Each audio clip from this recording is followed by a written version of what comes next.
Hello friends. आज हम बात करेंगे कंपनी ऑडिट की। कंपनी ऑडिट में हम बात करेंगे appointment of first auditor and appointment of subsequent auditor.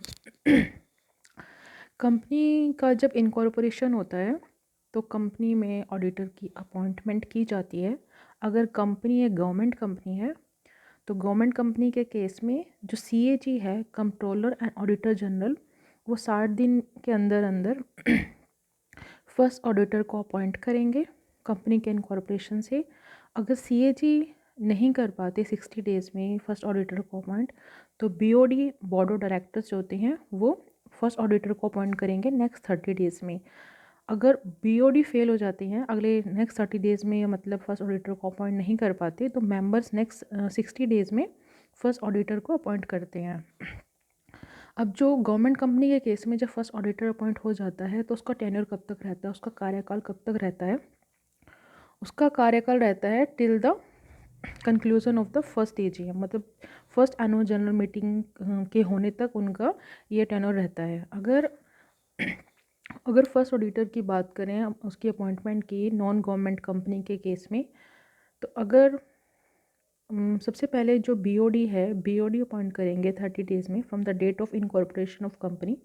अगर वो बीओडी फेल हो जाती हैं, वो अपॉइंट नहीं कर पाते फर्स्ट ऑडिटर को, तो मेंबर्स जो हैं वो नेक्स्ट 90 डेज़ में फर्स्ट ऑडिटर को अपॉइंट करेंगे। इसका कार्यकाल रहेगा, इसका टेन्योर रहेगा जो फर्स्ट ऑडिटर अपॉइंट हुआ है, इसका फर्स्ट एजीएम के कंक्लूजन तक इसका टेन्योर रहेगा। अब जब हम बात कर रहे हैं ये 60 डेज़ 30 डेज़, तो ये 60 डेज़ फ्रॉम इनकॉर्पोरेशन है, उससे अगले 30 डेज़ में बीओडी के पास ये रहता है कि अपॉइंट करे, उससे अगले 60 डेज़ में, मतलब इनकॉर्पोरेशन से अगर हम बात करें तो 60 डेज़ में आपका जो सीएजी है वो अपॉइंट करेगा। उससे 30 डेज़ मतलब 90 डेज़ फ्रॉम द इनकॉर्पोरेशन जो हैं आपके बीओडी अपॉइंट करेंगे, और 150 डेज़ में इनकॉर्पोरेशन के अंदर अंदर मेंबर्स अपॉइंट करेंगे फर्स्ट ऑडिटर को। जो सब्सिक्वेंट ऑडिटर होता है, इसकी जो अपॉइंटमेंट होती है, मतलब वो तभी होती है अगर कंपनी पे जो रोटेशन के प्रोविज़न एप्लीकेबल हैं, तभी सब्सिक्वेंट ऑडिटर अपॉइंट किया जाता है। अगर गवर्नमेंट कंपनी है उस पर तो गवर्नमेंट कंपनी के केस में जो सीएजी है वो फाइनेंशियल ईयर के शुरू होने के 180 दिन के अंदर अंदर सीएजी को अपॉइंट करना होता है। सीएजी को अपॉइंट करना होता है सब्सिक्वेंट ऑडिटर।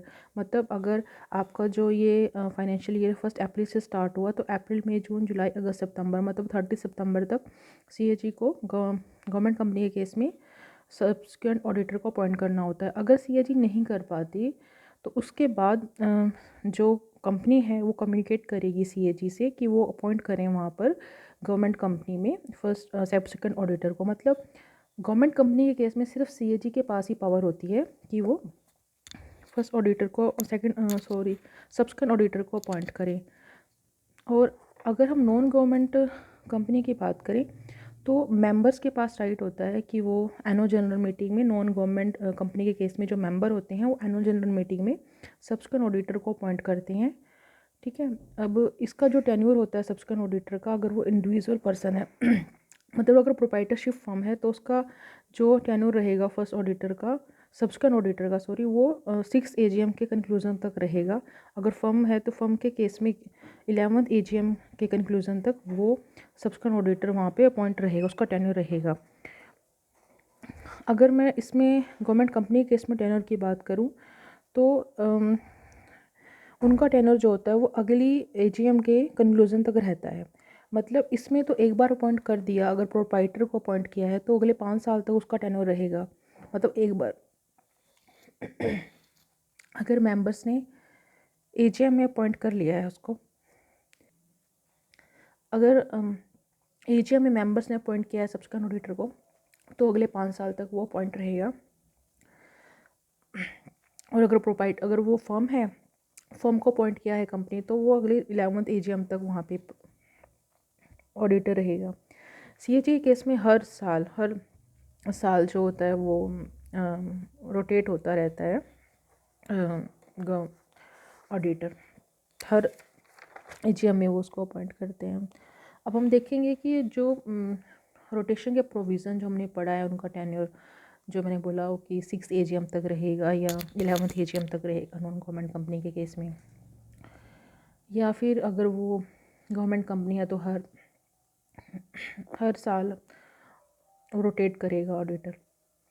तो जो ये रोटेशंस के प्रोविज़न है, मतलब चेंज हो रहा है ऑडिटर, वो कब कब किस किस केस में होता है, वो कब कब एप्लीकेबल होता है।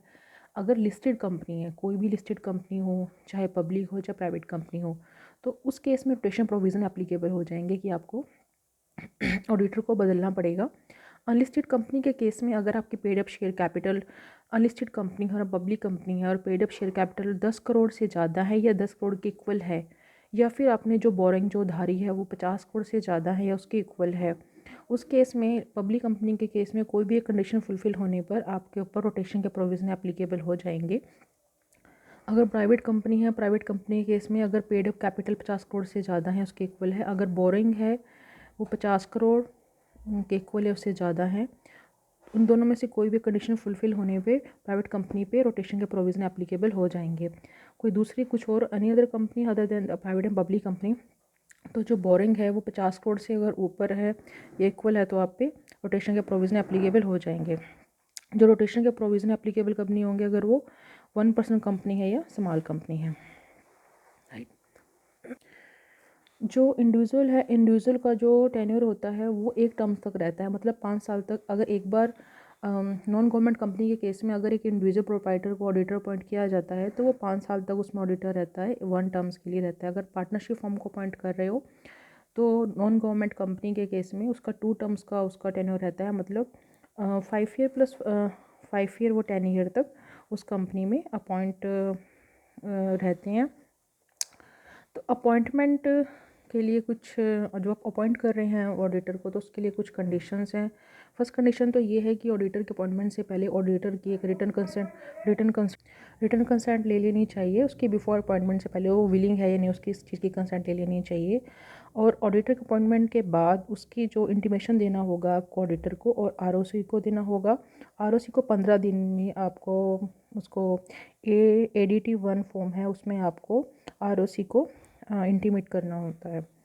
तो ये जो है मेन जो फर्स्ट और सेकंड सब्सिक्वेंट ऑडिटर के अपॉइंटमेंट के रिगार्डिंग डिस्कशन रहा है।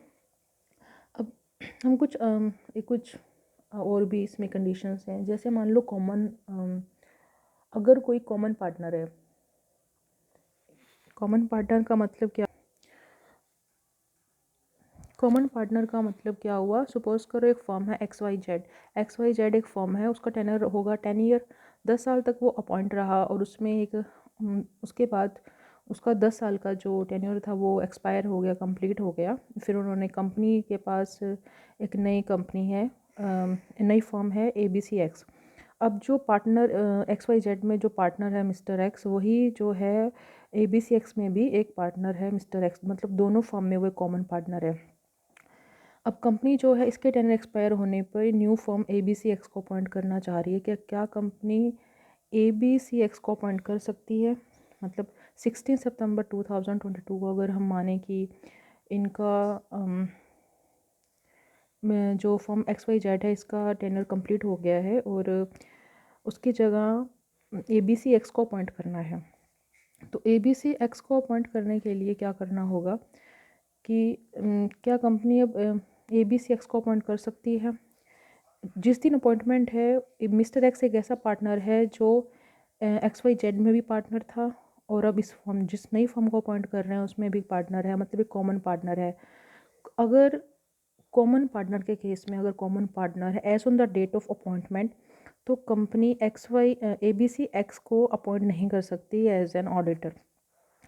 अगर कॉमन पार्टनर बनता है, अगर कॉमन पार्टनर जो हैं, जैसे अपनी ये न्यू फर्म थी ABCX, इसको कंपनी अपॉइंट करना चाह रही है, ABCX को जो कंपनी है अपॉइंट करना चाह रही है as a partner, as a auditor, तो एक्स पार्टनर जो है वो जो ABC एक्स में जो पार्टनर बनता है वो पार्टनर बनता है, वो डेट ऑफ अपॉइंटमेंट पे पार्टनर नहीं बन रहा है।